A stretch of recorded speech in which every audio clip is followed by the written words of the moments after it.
تیسرے نمبر پہ ہیں، تو جو اوپر کے دو ہیں ان کو یہ چاہیے تھا کہ باعزت طریقے سے گھر کو چلے جاتے.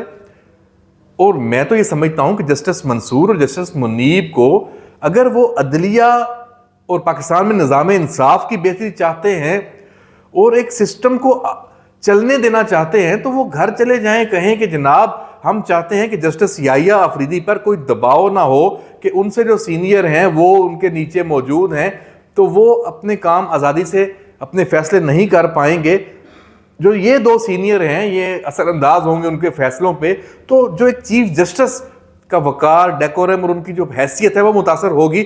گھر چلے جائیں، ہونا یہی چاہیے، ان کو یہ کرنا چاہیے. لیکن اگر وہ یہ نہیں کرتے تو پھر یہ سوچنا ہوگا کہ اس کے پیچھے پھر مقاصد بھی کچھ ہیں. پھر یہ اتفاق اور اتحاد سپریم کورٹ میں لانے کی بات نہیں ہے. یہ اثر نو صف بندی اور نئی پلاننگ اور نئے طریقے سے اپنا جو پچھلا ایجنڈا ہے اسی کو آگے بڑھانے کی کاوش ہے. تو اس کا ادراک کر لیا گیا ہے. بلاول بھٹو زرداری نے جو کہا کہ افتخار چودھری کالے سانپ کی بات کی پارلیمان میں، اس دن وہ ایوان صدر میں موجود بھی تھے، میں بھی ان سے ملا، میں نے تو ان کو مرشد کہہ کے مخاطب کیا. بلاول وہاں پہ نہیں تھے. میں سمجھتا ہوں شاید اسی وجہ سے نہیں آئے کہ ان کا سامنا افتخار چودھری سے ہوگا تو جو پارلیمان میں انہوں نے ایک موقف رکھا ہے، ایک تقریر کی ہے، اس پہ کچھ سوالات اٹھتے.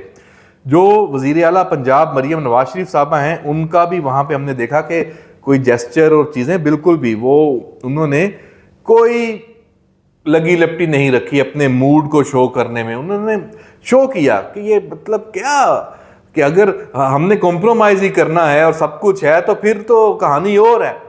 ایسا اتنی بڑی ایفرٹ کی ہے اور اگر وہی نتیجہ نکلنا ہے اور وہی سسٹم چلنا ہے آگے تو بھائی پھر تو معذرت ہے نا.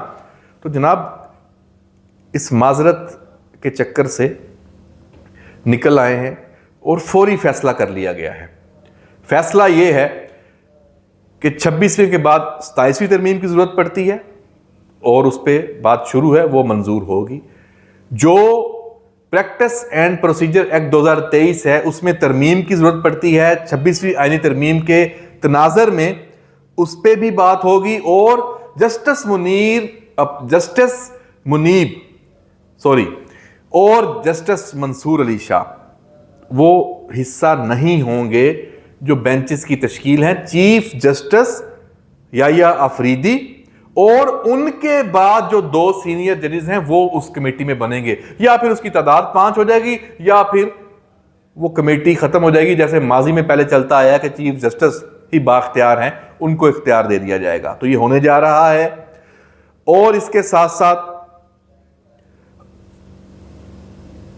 آئینی بینچز کے معاملے میں بھی کچھ ابہام ابھی موجود ہے.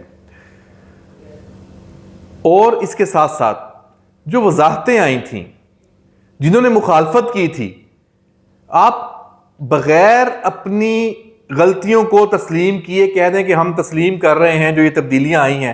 بھائی بتائیں تو صحیح کہ آپ جس قانون اور جس ترمیم کے مخالف تھے جب وہ ہو گئی ہے تو آپ کہہ رہے ہیں کہ جناب ٹھیک ہے اب ہم ساتھ ہیں. پہلے آپ نے طوفان اٹھایا ہوا تھا اس کے خلاف. ایسے تو نہیں چل سکتا نا. یا تو معذرت کریں، معافی مانگیں، اپنی غلطی تسلیم کریں، اس کے بعد بیٹھیں.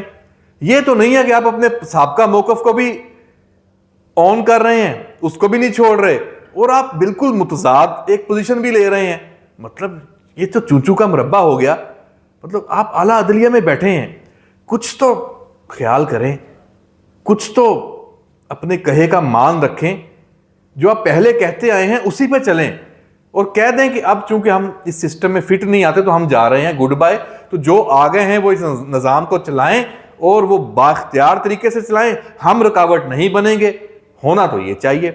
اگر یہ نہیں ہوگا تو پارلیمان اپنی طاقت کے ذریعے یہ کروا لے گی اور یہ آنے والے ہفتوں میں ہونے جا رہا ہے.